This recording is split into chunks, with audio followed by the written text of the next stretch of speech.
Hey guys, welcome to another session of RBTL, or Reading Between the Lines. This is the Christmas and New Year patch update. So we made it. We made it another year-ish. In terms of annually speaking.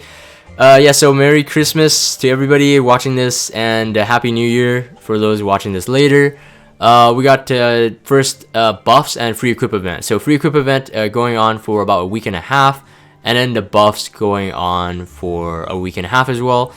All days we have a 30% experience and gold increase, so we had to plan accordingly. And then day one, especially I'm on global, so I'm only going to read the global part.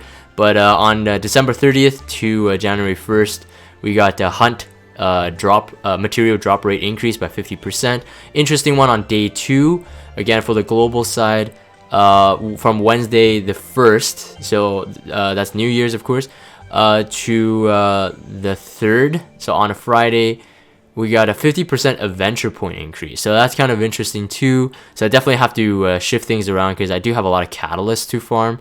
So that's going to be good. And then day 3, 2 times rune drop rate and all spirit altars open. If you haven't done those specialty changes for carrot or even butcher, actually, you know what? I'm probably going to do the butcher inquisitor rather this holiday season.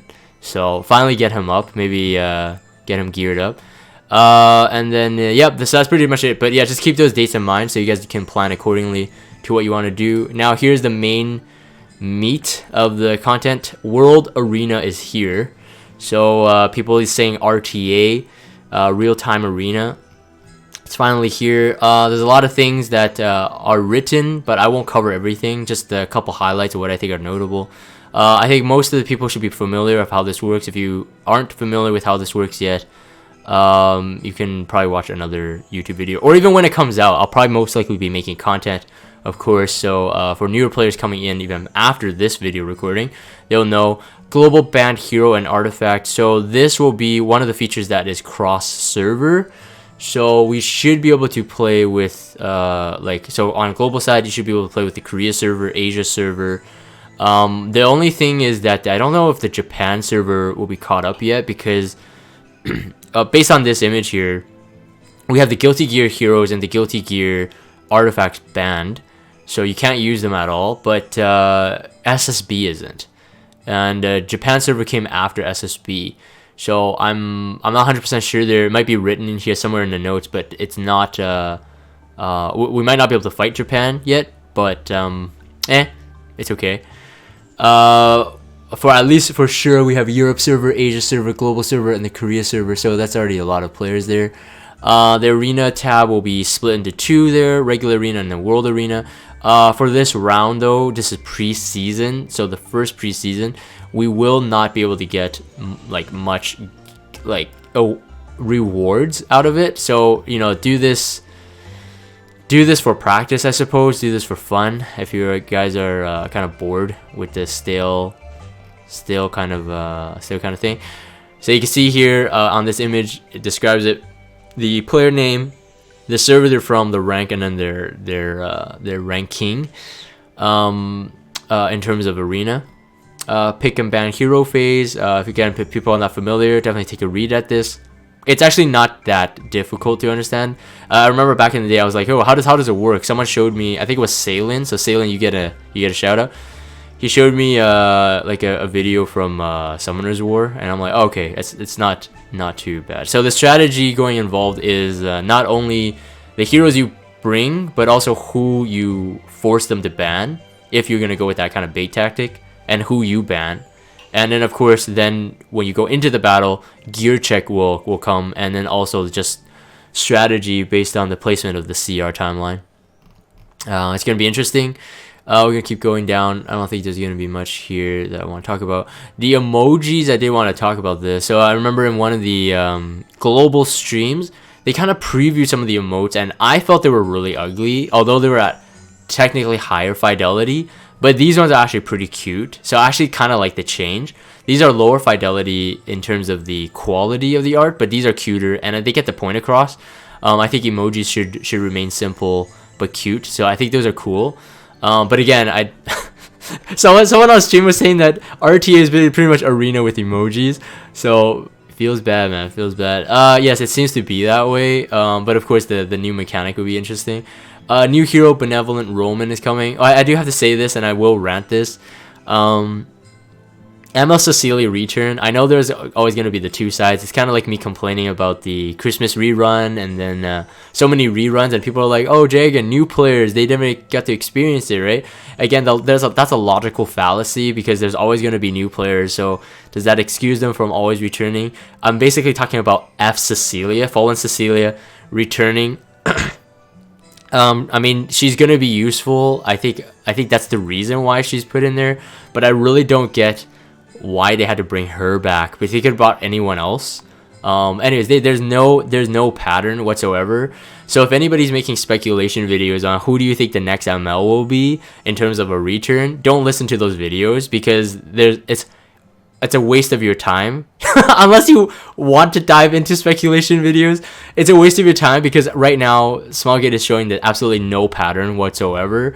Especially when ML Cecilia was like one of this is the last hero that didn't get a pity, but it was one that is close enough that it can make people salty who like spent thousands and thousands of dollars to get her because she didn't have a pity banner, and then now bam, she gets a pity banner without other heroes returning or other heroes even entering the Mystic. So that doesn't make any sense. Anyways, that's my rant of the day. Benevolent Romann, I think he's actually really good. I know a lot of people are really like pissed off at his S3. I do want to talk about his S3, and I do think that we are comparing him to like, you know, Basar and Harado. And I get it, people are saying like, okay, if he's not as good as Basar or Harado, why even use him at all? I think he has other uses. But anyway, he's looking a bit to me kind of like how I would almost use Ice Roman, but Ice Roman at this point is looking so good that I think Benevolent Romann definitely does have a lot of competitors, so that he might be kind of like bad. Regardless, if I do suggest that if you do have Fallen Cecilia like myself, I would not go for this banner or this Mystic rotation whatsoever. But I know a lot of people don't have Fallen Cecilia, and she's waifu to some, and she is still useful. I'm using her as a full damage dealer now, like 18,000 HP, very low, but very high attack and crit damage. She does well. She can cleave. With an attack buff up, she can do a lot of damage, while bringing support to the team. So I think it's fine. In terms of like how she is, but in terms of her returning so fast, anyways, I'm still salty about it. Benevolent Romann is a Taurus, so keep that in mind. So that is like Dizzy, that is like a Sage Baal.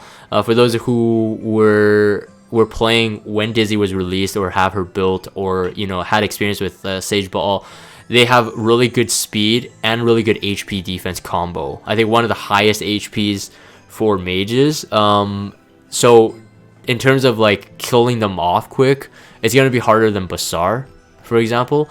And they have effectiveness as well, so innately in their awakening, so it's really good, and effect resistance, so it's a very packed mage. We'll talk about the S3 first. I want to address the S3 first, going down.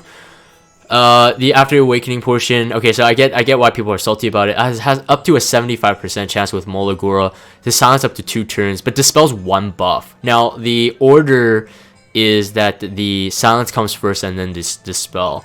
So I get it when people see like Basar or even Harado. Harado does the strip first and then the CR pushback, and Basar does the strip first and then the unbuffable and the CR pushback. And the difference is, of course, they strip all buffs. So this dispelling 1 buff is like kind of like Sage Baal and Cezanne type of like crap, I guess. There is one thing that I do think that they kind of made him a bit too weak, is that he's a 4-star. He's not even a 5-star. I kind of see a trend with Smilegate going for 5-star MLs. They were being very, very conservative, and they're releasing them like really bad and then buffing them later. So as we see for ML Ravi, and even though arguably ML Ravi's buff is not even that good, but we'll talk about it. But for 4-star, this is kind of surprising to me. They're going very conservative on this one too.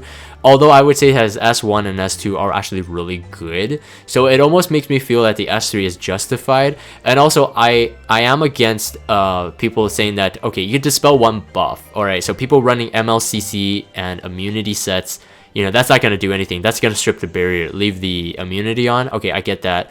But in terms of like fights where you potentially you don't use him as a soul stripper, right? Maybe use another stripper.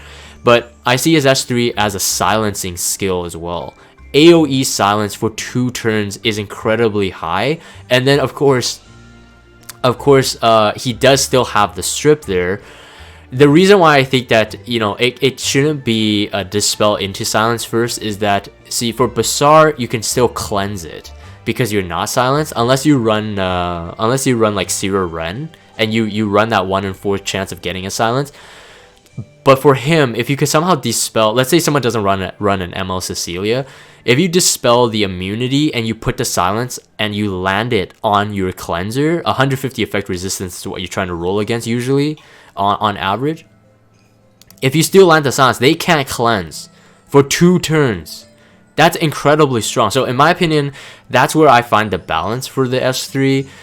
That's why I don't think he's crap. So for me, if I'm going to use him, I probably use him as a stripper, yes, but probably as a silencer for another type of fight. You see what I mean? So to me, he has a dual sort of role, but that's how I see it. The S2, it has an up to 100% decrease, so resist to decrease combat readiness. So he can't be pushed back. So that's incredible. I'm actually curious of how this works in terms of if he's at 80%, if you don't mold this, what would it look like if like a Bazaar would hit you with a 30% CR pushback? Is that a 80% reduction in the 30% CR pushback?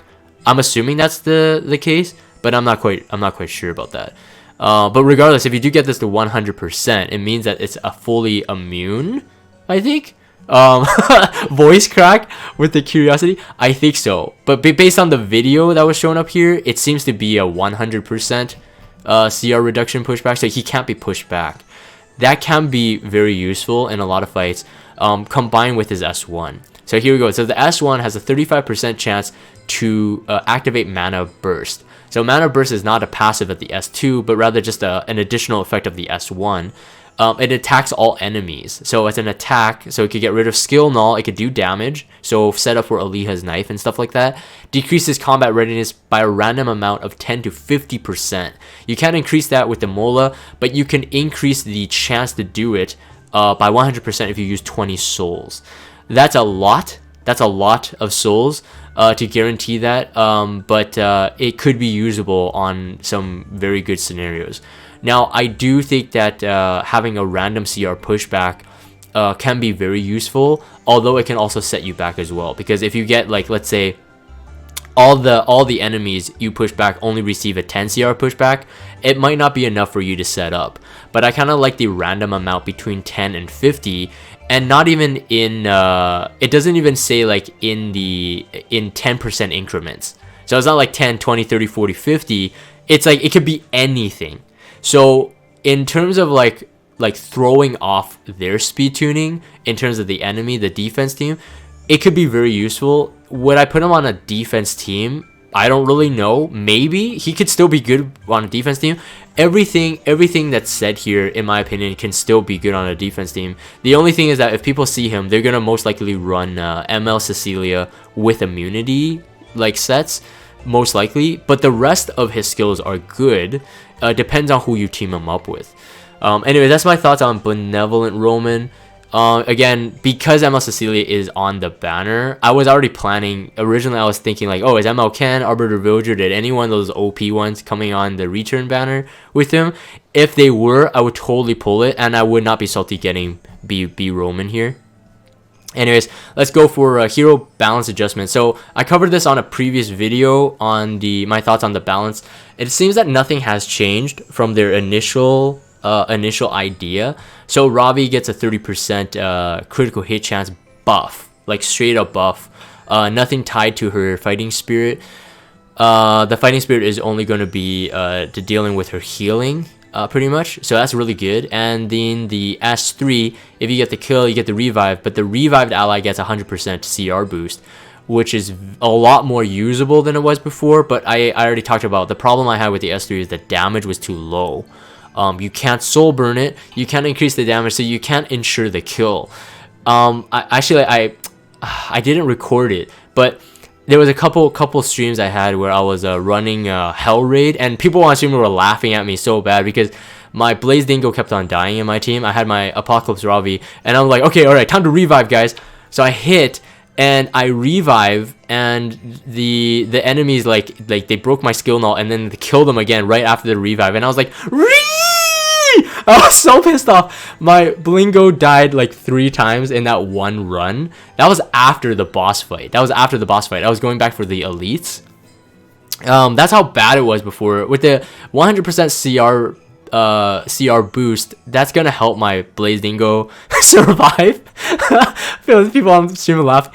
But the other problem is still like, if I need them revived, and there's like I'm like sketchy on the can I get the kill, it's still a really bad skill. So in my opinion, I was saying that they should have increased the damage mod for the S3 by like 10%.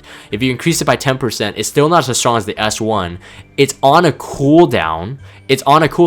So by all means, I mean, this is an S3 we're talking about, all right? Smilegate, this is an S3 we're talking about. It shouldn't be this bad. And again, because yes, the CR boost, that's great, but it's a random ally and it's 10% health, and yes, you have a little skill null. Okay, I get it. Okay, you think that's gonna be good? It's not that great yet. So in terms of the buff, the 30% crit rate, I think that's golden. That's fantastic. This is an improvement, but it's not where we need her to be. And I think the ask I'm asking here does not make her too OP. It doesn't make her too OP. Ice Kisei, I talked about this as well. I think very good all around. I think I'm gonna be waiting for her S3 Nocturne.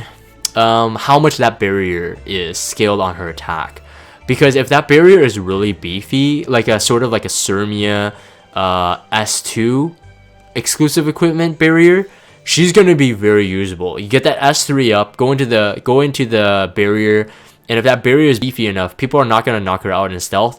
Follow up with the S2, 60% defense penetration, AoE. It's gonna do a ton of damage. So I think Kisei may be returning soon. And then, of course, the S1, 70% more attack, or damage dealt, rather, not attack, damage dealt on someone with a buff. So that's fantastic. I think she's really usable. Cartuja is ugly and Dingo is ugly, so I'm not going to talk about them.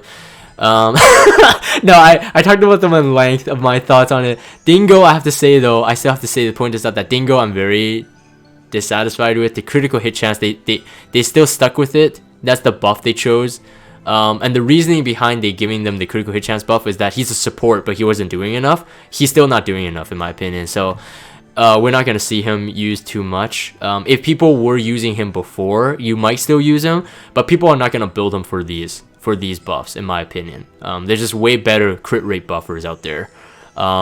Furious, I think, is way better and way more meta, and what's her name? C-Dom. And of course Tywin for that single target. Krau and Noble Oath drop rate up. I talked about Krau in a previous RBTL when he was split banner with Tenebria, I think it was, yeah, because I remember the pun I used for that was like something about their CR pushback. Both of them do CR pushback, so I played around with something like that, like don't push back on this banner or something like that. Anyway, something stupid lame. So my thoughts on Krau fully, and dive into his kit, how he's used. If you want to, see if you want to pull him, and yeah, watch that video. In terms of Noble Oath though, because this is new, I am curious why they dropped him with Noble Oath. I don't think anybody runs him with Noble Oath. So far, they have been releasing artifacts that would be very usable for the heroes they're released with. So, like Violet with Violet Talisman, Asiri with Song of Stars, Ravi with Sigurd Scythe. Those like kind of make sense to me, but I don't know about Noble Oath. In my opinion, Holy Sacrifice would have been my choice for this one, if in terms of a 5-star Knight artifact. Anyways, and then we continue. Pet improvements. So we're gonna get the daily pets finally. So this is after the patch. Yes, after the patch, after the maintenance here. You just gotta highlight that after maintenance. And then once a day. So yeah, that's a good improvement. But it's not gonna help too much. I mean, people who wail on the pets are still gonna wail on it. I'm just not going to, but it's gonna help alleviate me being stuck. Like, I'm absolutely getting like zero pets whatsoever, other than doing world boss if I get lucky. The gift also on the lobby, this is a good improvement, especially for me. Every 22 hours means that earlier, I can see the gift coming. The problem for me for every 24 hours is that I don't have like a alarm, like setting off like beep beep beep beep beep beep beep beep beep, like, hey, you got your pet present. But so for me right now, my pet used to give the gift at 7 a.m. Then I went to 8 a.m. Then went to 9 a.m. Then went to 10 a.m. And now I'm all the way up to 1 p.m. because I don't keep track of it. My opinion is that every 22 hours would help me be able to take that time back if I can still do it on time, but remove that time back to when I can usually wake up and see the pet system thing for the lobby gifts. Improvements on repeat battling options. Again, it's a nice improvement, but they're still not improving what we've been asking for. So clearly they have their fingers in their ears and they are blocking it. Well, here we go. So if the team hero has reached max level, repeat battling will end. I will give a shout out to I think it was, actually I don't want to say the name because I can't remember the name. It started with an X. sorry about this. But he was saying that it most likely is once your fodder actually reaches max level, the repeat battling will end. When I read this originally, I thought it was if you have a max level hero in there, and I'm like, how does that make sense? What if you're farming with like a max level Lina, RB, or regular Vildred, right? But yes, so like apparently that's how it functions in other games. So yes, yeah, other stuff like this. So this is kind of interesting. When the repeat battling ends, you can now sell the equipment in the rewards window. So that's a nice addition. So you don't have to like go out. It breaks the flow if you have to go out of that end screen, the rewards window, and then to do it in like the. Anyways, you guys know what I'm talking about. I can't really explain it off the top of my head. But the flow is not good, especially if you want to run repeat fights like really quick. This is helpful, so that's kind of a nice addition there. Pet UI improvements, I'm gonna skip it. Not much I want to talk about there. We got the new pet information, some Christmas ones. Snowflake, we got a festive flaky, so special. So these are gonna be added to the pool, I believe. No, wait. No, they're only during this period, but there's gonna be. So this is the confusing thing. I think there's gonna be an ML version. So the special version is the ML version, the shiny one. But then does this mean that we have to like ham on this? I don't like that. That's weird. Unless you can upgrade them to the special version. I'm not quite sure how that works. I don't think so. But regardless, it's a time limited thing, and then we can adopt them during this period.